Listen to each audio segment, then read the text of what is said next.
Շնորհակալ եմ շատ ազգային ժողովի մեծարգո նախագահ, օրենսդիր, գործադիր իշխանության հարգելի ներկայացուցիչներ, հարգելի փորձագետներ Հայաստանի Հանրապետությունից, տարածաշրջանի երկրներից, այլ երկրներից, ոչ տարածաշրջանի, բոլորիդ ողջունում եմ Օրբելի ֆորում 2025-ում կառուցելով խաղաղություն եւ բազմակողմանի համագործակցություն խորագրով եւ միանգամից ասեմ, որ այս խորագիրը ամբողջությամբ արտահայտում է Հայաստանի Հանրապետության կառավարության եւ կառավարող մեծամասնության աշխատանքային օրակարգը եւ պիտի միանգամից արձանագրեմ, որ եթե 3 տարի առաջ օրինակ այս թեմայի առնչությամբ մենք ունեինք մարտահրավերներ եւ մարտահրավերները կառավարելու ամենօրյա անհրաժեշտություն, այսօր մենք կարող ենք ասել, որ մարտահրավերներին զուգահեռ ունենք նաեւ հաջողություն եւ հաջողությունների պատմություն։ Եվ ակնհայտ օրինակից չսկսեմ, այլ սկսեմ մի փոքր ավելի նախորդած իրադարձություններից եւ ընդգծել, որ հաջողությունների պատմությունը սկսեց 2024 թվականին, երբ Հայաստանը եւ Ադրբեջանը սկսեցին սահմանազատման գործընթաց Տավուշի մարզում։ Այդ գործընթացը շատ բուռն քննարկումների եւ քննադատությունների տեղիք տվեց Հայաստանի Հանրապետությունում, բայց ես ուզում եմ միանգամից ասել, որ ինչքան էլ այդ ընթացքում առանձնապես հեշտ չէր մեր հանրությանը պարզաբանել ինչ է տեղի ունենում եւ ինչու, այսօր տեղի ունեցածը մեզ համար հաջողության պատմություն է։ Պիտի ուղիղ ասեմ, իմ հանձնարարությամբ մեր պետական մարմինները կազմակերպում են, ես անձամբ էլ մասնակցում եմ, կազմակերպում են տարբեր այցելություններ քաղաքացիական հասարակության ներկայացուցիչների, մտավորականության, քաղաքական գործիչների, երբեմն կուսակցական գործիչների, երբեմն Սփյուռքի մեր հայրենակիցների այցելություններ, սահմանազատված կիրանց եւ հարակից հատվածներ ցույց տալու համար, թե ինչ նկատի ունենք մենք խաղաղության օրակարգ ասելով։ Եվ պիտի ուղիղ եւ անկեղծ ասեմ, հետագայում մենք նաեւ որոշակի մոնիտորինգ ենք անում մարդկանց տպավորությունների եւ արձագանքի վերաբերյալ,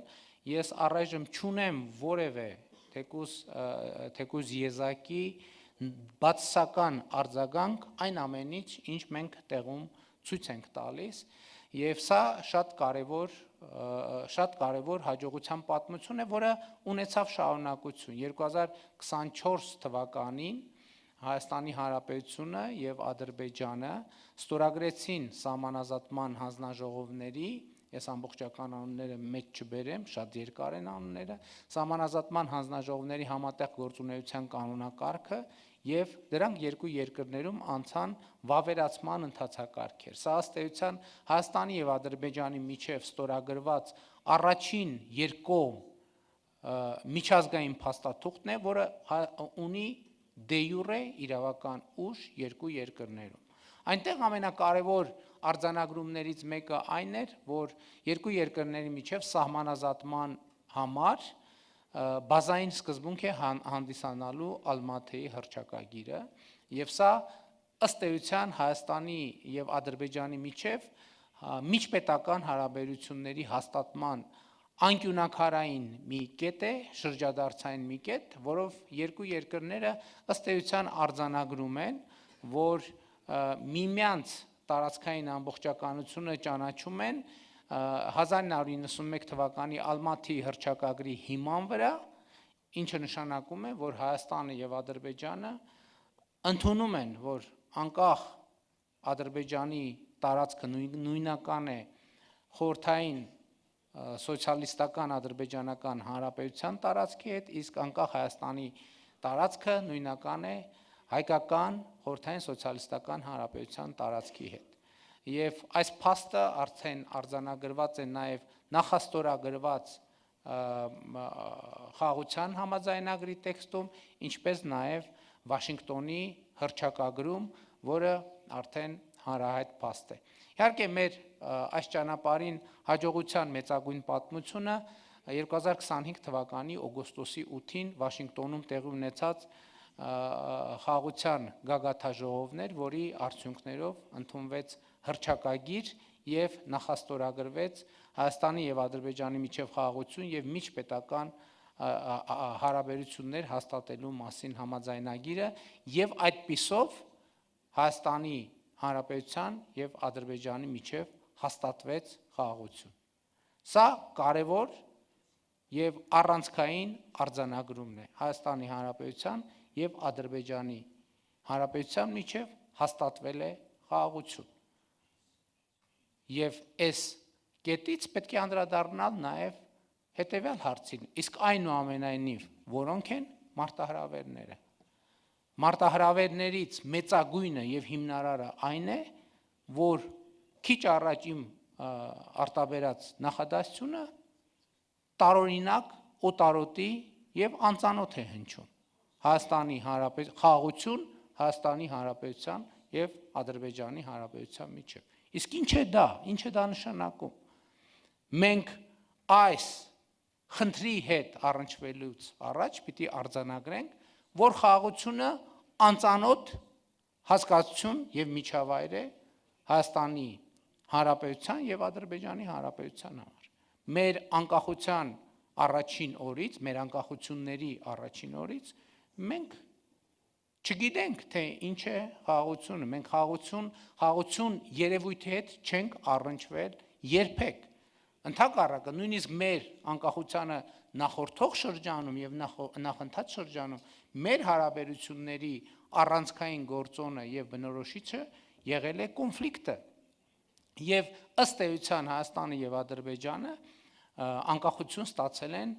կոնֆլիկտի ֆոնին, կոնֆլիկտի տրամաբանության մեջ եւ կոնֆլիկտից ըստ էության բխած էներգետիկայի շնորհիվ։ Եվ մենք ամենևին չպետքա թերագնահատենք այս փաստը։ Եվ ուզում եմ ընդգծել նաեւ, որ ավելի քան 30 տարվա կոնֆլիկտը ընդ որում թվաբանության առումով պետք է արձանագրենք, որ այս խնդիրը կոնֆլիկտի պատմությունը սկսել է 88-87 թվականների վերջից, 88 թվականից եւ ըստ էության շարունակվել է, թե շարունակվում է մինչև օրս։ Ըստ էության քաղաքական առումով կոնֆլիկտը ավարտված է, կոնֆլիկտը լուծված է, բայց մենք պետք է հասկանանք, որ սոցիալ հոգեբանական առումով եւ 30 եւ ավելի տարվա սոցիալ հոգեբանությունը մի երևույթ չէ, որ ուղակի կարելի է անջատիչը անջատելով եւ արգելակները քաշելով կանգնեցնել։ Եվ հետեւաբար այս դրամաբանությունը ժամանակ առ ժամանակ արտահայտվում է եւ Ադրբեջանում եւ Հայաստանում, արտահայտվում է մամուլում, արտահայտվում է հանրային շրջանակներում, արտահայտվում է փորձագիտական շրջանակներում, արտահայտվում է անգամ երկրների առաջնորդության մակարդակում եւ մենք պետք է նաեւ այս երևույթի հետ հարաբերվելու ճիշտ բանաձևեր գտնենք։ Էլի եմ ասում 30 եւ ավելի տարվա կոնֆլիկտը մի բան չէ, կամ ընդհանրապես գիտեք ինչ 30 եւ ավելի տարվա ցանկացած երևույթ, որ 30-35 տարի մենք որևէ մեկը ապրել է մի երևույթի եւ մի ռուտինի մեջ, որևէ ձևով հնարավոր չէ դա արգելակի լծակի գործադրումով կանգնեցնել։ Բայց հնարավոր է դա կանգնեցնել, թե ոչ։ Այո, դա հնարավոր է ինչպես քաղաքական առաջնորդությամբ։ Եվ սա մեծագույն եւ կարեւորագույն հարցն է։ Քաղաքական առաջնորդության հարաբերությունը իրավիճակի, ապագայի ռազմավարական պլանավորման եւ շատ կարեւոր է պատմության հետ, որովհետեւ կարծում եմ հենց քաղաքական առաջնորդություն